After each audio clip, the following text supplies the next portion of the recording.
안녕하세요. 나무아카데미입니다. 이번 영상에서는 문학 미래엔 다시 느티나무가 라는 작품에 대해서 보도록 할 거예요. 5단원은 비교적 시험 범위에 포함되지 않는 단원인데요. 그래도 시를 같이 하나하나 살펴보도록 할 거예요. 일단 이 시의 제목, 다시 느티나무가 다시 어쨌다는 걸까요? 이 시구에서 알 수 있듯이 느티나무가 다시 커 보인다는 거예요. 어렸을 때 느티나무가 커 보였다가 청년기가 돼서 작아 보였는데 노년기가 돼서 다시 커 보인다. 이렇게 느티나무가 다시 커 보이는 것을 통해 시적 화자가 자신이 얻은 깨달음을 전달하고 있는 시입니다.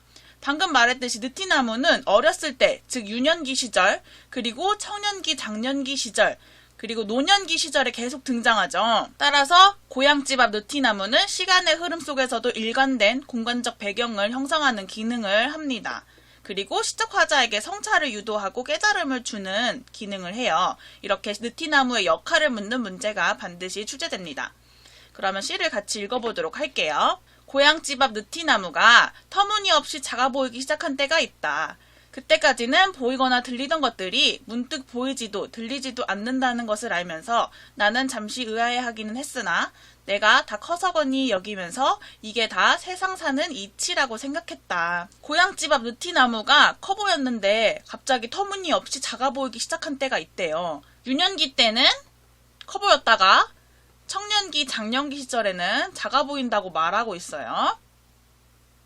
그리고 보이거나 들리던 것들이 이제 보이지도 들리지도 않는다는 것을 깨달아요. 이에 대해서 의아해하기는 하지만 이게 다 성장 과정에서 겪는 의례적인 거겠지라고 생각을 합니다. 이치. 이게 다 세상의 이치겠지라고 생각을 해요. 여기서 자주 출제되는 게 우리 보통 서점 갈래에서, 물론 서사 갈래에서도 마찬가지지만 이렇게 시구에다가 기억, 니은 이런 표시를 하고서 기억에서 미음에 대한 이해로 적절하지 않은 것은 이런 문제 반드시 출제되죠.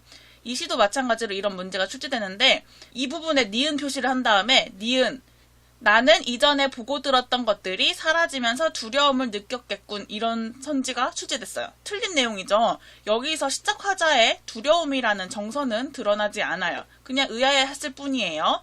의아해하기는 했지만 세상 사는 이치라고 당연하게 여깁니다. 그래서 1년에서는 고향집 앞 느티나무가 작아 보이기 시작한 때의 나에 대해서 나와 있고 이제 2년 오랜 세월이 지나 고향을 갔더니 이제 노년기가 된 거예요. 노년기에 화자가 고향집 앞 느티나무를 봤는데 옛날처럼 커져 있다고 말해요. 다시 유년기 때처럼 크게 보이는 거죠. 내가 늙고 병들었구나 이내 깨달았지만 내 눈이 이미 어두워지고 귀가 멀어진 것을 나는 서러워하지 않았다. 자신이 늙고 병들음을 깨달았어요. 근데 자신이 이렇게 병든 것을 서러워하지 않는데요.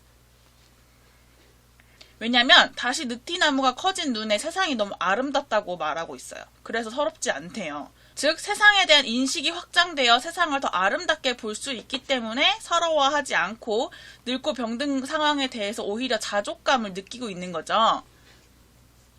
그리고 이 시구에서는 예를 들어서 이 시구에 미음 표시를 한 다음에 미음은 삶의 깨달음을 얻은 장년기의 시각으로 세상을 바라보는 것을 의미한다라는 틀린 선지가 출제됐어요.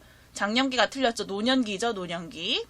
그 다음 이어서 볼게요. 눈이 어두워지고 귀가 멀어져 오히려 세상의 모든 것이 더 아름다웠다. 여기서 역설적인 인식이 드러나죠. 눈이 어두워지고 귀가 멀어졌는데 세상의 모든 것이 더 아름답대요. 그 이유는 확장된 인식을 바탕으로 과거보다 세상을 아름답게 바라볼 수 있게 됐기 때문이에요. 이렇게 모순적인 표현을 통해서 자족감과 달관의 자세를 드러내고 있습니다. 그럼 마지막으로 표를 통해서 이 시를 정리하고 마치도록 할게요.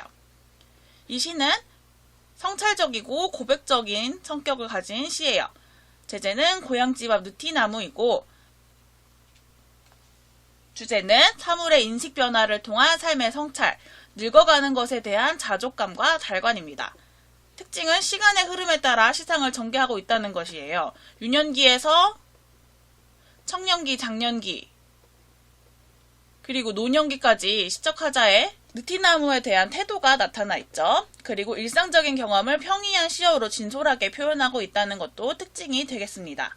그리고 아까도 말했듯이 이 느티나무라는 시어가 가장 중요하겠죠. 느티나무의 역할 꼭 기억해 두시고 시적화자의 깨달음 그리고 그 이유도 기억해 두셔야 합니다. 특히 서술형으로 출제될 수 있기 때문에 반드시 문장으로 써보는 연습을 꼭 해보시길 바랍니다. 지금까지 다시 느티나무가에 대해서 간단하게 살펴봤어요. 이 모든 자료는 나무 아카데미에서 이용할 수 있습니다.